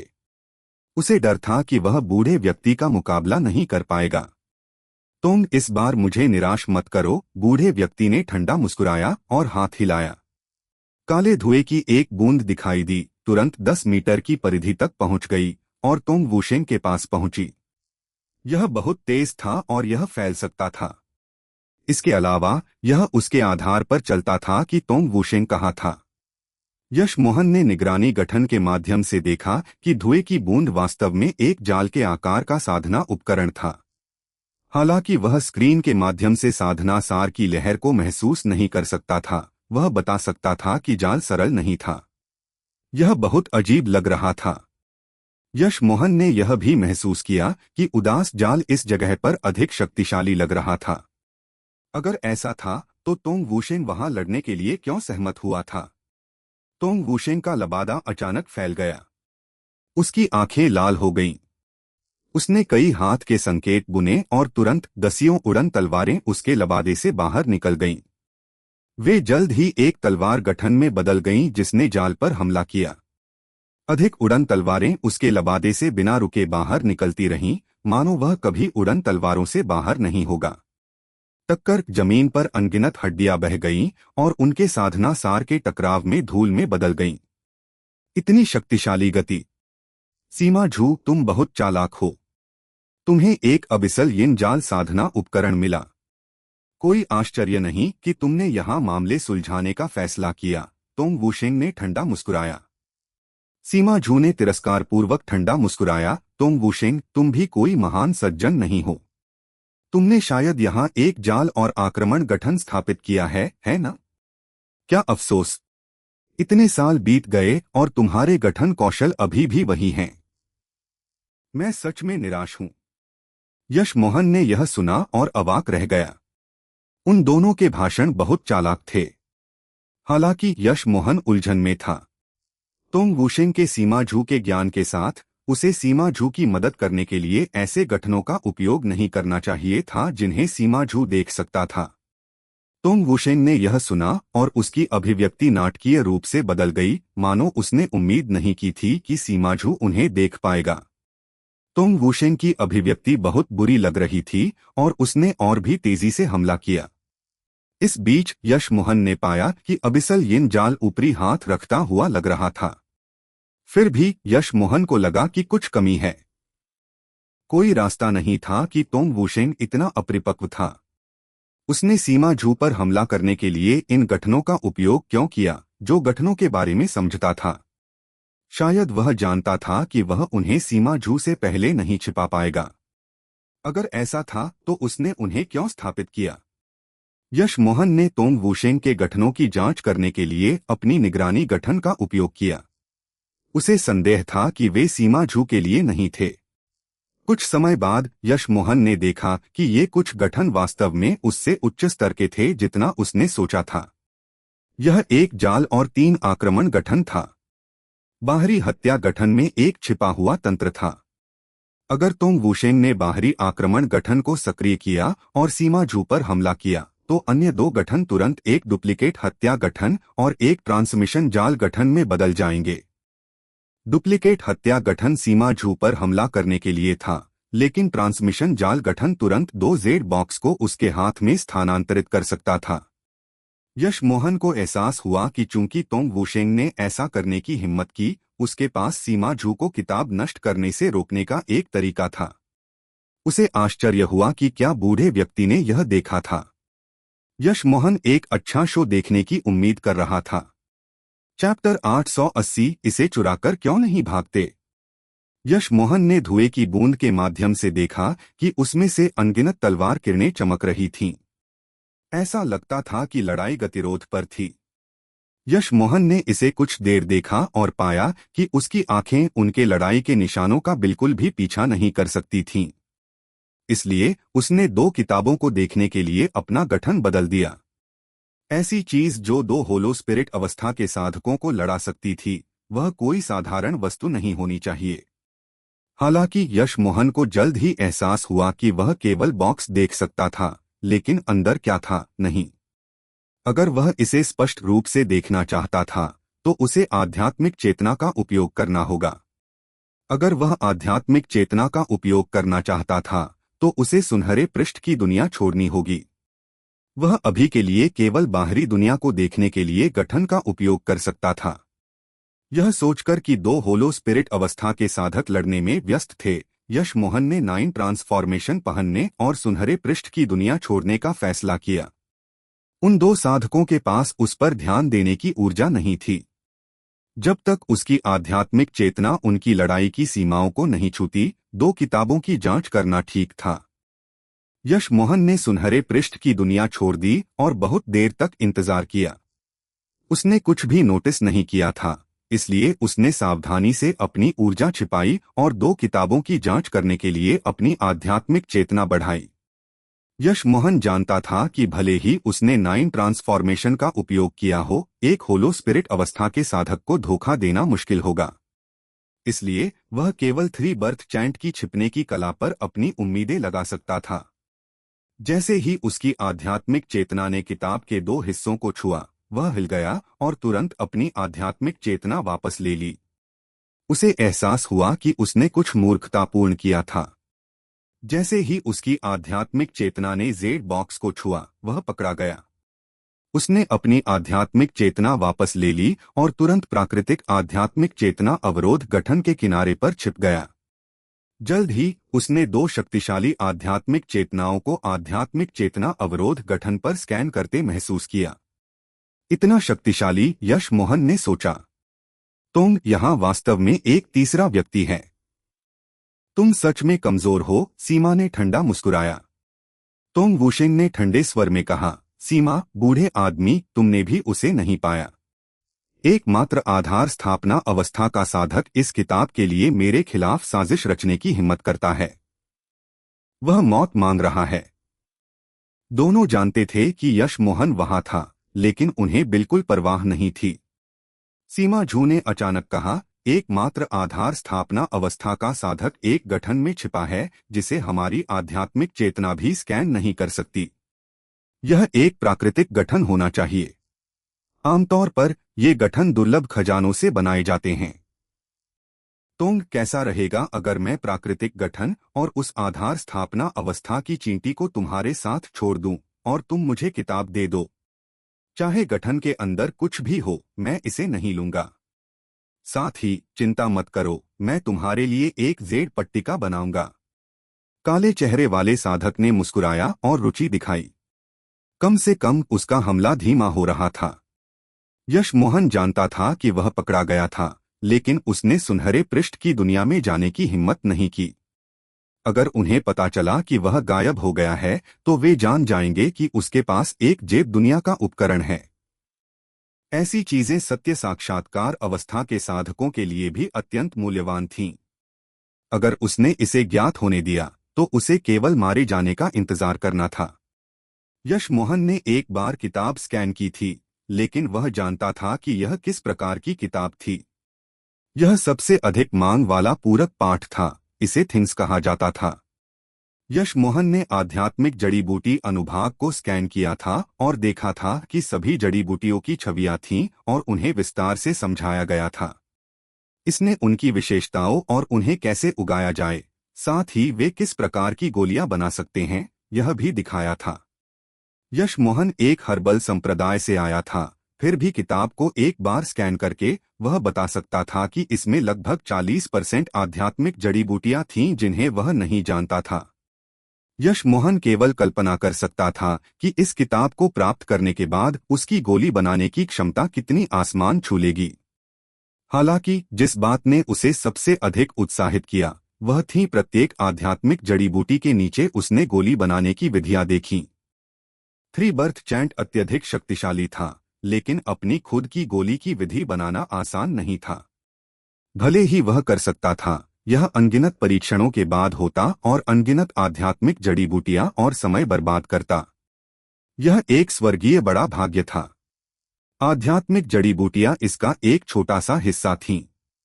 यश मोहन को अचानक एक पागल विचार आया, इसे चुराकर क्यों नहीं भागते।